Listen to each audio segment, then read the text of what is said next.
Okay,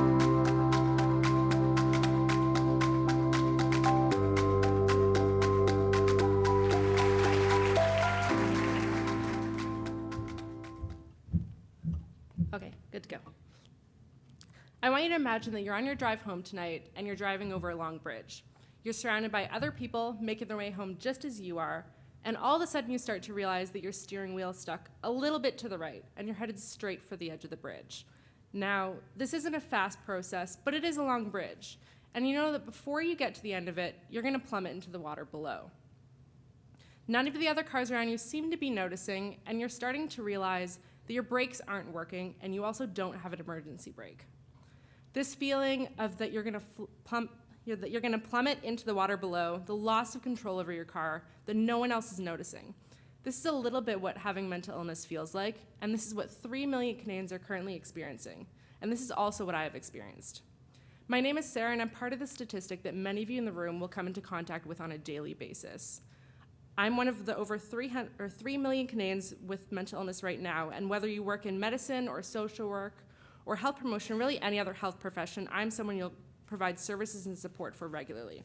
Now, I use the words I or me because while I'm here having a good day and excited to talk with you, this isn't always the case for me. Depression is something I've dealt with since I was a teenager, and while I have good days and good months and good years, I also have bad ones as well. And while I see myself as more than a statistic, I know that on the days where I would rather be in bed than anywhere close to a stage like this, that's what I become. And what comes with any statistic are questions. Why does this happen? What contributes to the statistic, and how do we stop it? Who are the outliers and what makes them different? There are a lot of questions because while our understanding of depression is expanding every single day, we still have a lot of holes in our knowledge. And the question that I get most is why? People ask why because I am the elephant in the room that's impossible to ignore. I'm one of 350 million people worldwide who suffer from depression, and that statistic is massive. But what we try and do is we try and ignore it. We try and sweep it under the rug. But depression is not the common cold. It's not going to go away with a few days of medicine and a few days off work. It doesn't go away if you ignore it. And I know firsthand that ignoring it only makes it worse. So when I feel low, I know that one of the first steps should be going to see my doctor quickly. And yet, this is the step that I'm most likely to avoid or sometimes altogether skip out on. If you know anything about depression, you'll know that the most common treatment is medication. There are almost 30 different types of antidepressants currently in use, and I know that as soon as I tell my doctor how I'm feeling, she'll pull out her prescription pad and write me a prescription for one of them. It'll be my time for questions, and I'll have a million different ones, but this will be the only answer I'm given. And yet, I know this isn't the case. Medication is an option, but it's not an answer. Now, I have to start it by saying it's an important option. Millions of people worldwide with mental illness are able to function in their daily lives because of medication. This is something we can't ignore, it's something we have to take into account. But what I'd like each of you to consider is this. If medication isn't a cure, why does it have to be our only option, our best option?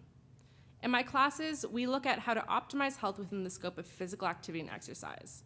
And one area that exercise is proving particularly effective in is in mental illness. More and more studies are showing that in mild to moderate cases, physical activity can actually relieve the symptoms of mental illness, and in some cases, it can actually be a preventative measure. And the best part of this is that at any dose, at any intensity, it's going to have its effects. Whether I go for a walk around the block tomorrow or whether I run a marathon, it means that I'm able to give my body some pretty powerful medication, and no other form of treatment can say this, especially preventative-wise. And I think it's important that we consider this and discuss this. I was recently talking to a friend with depression who was seriously contemplating stopping her medication altogether. When I asked her the reason for doing so, what she said to me was, I know that my doctor is the expert.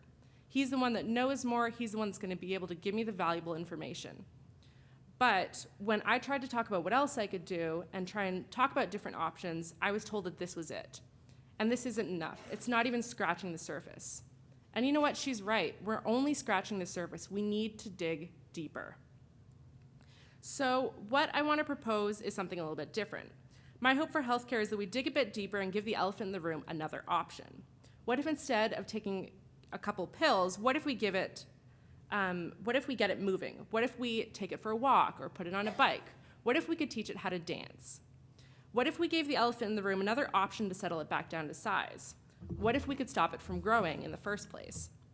I know from experience that to turn exercise into a treatment takes effort, both of the medical profession to educate and of the patient to cooperate.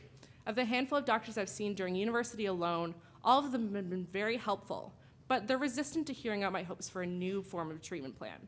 And you know what, I get this. It's a lot easier to write a prescription for that my doctor knows could very well help than to try something new.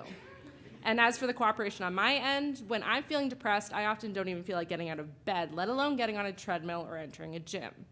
And I'll admit it, for me, lacing on my shoes to go for a run kind of sounds more like a prescription for pain and torture than a prescription for health.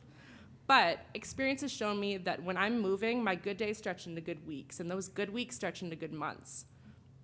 That's why this summer, when I knew I was starting to feel low, I was lucky enough to have the relevant information and I got active. I got on the treadmill, I biked, I took a little bit of time to sweat it out. And on the days where I really didn't feel like getting out of bed, I took it easy on myself and I just danced around my room to ABBA and Taylor Swift.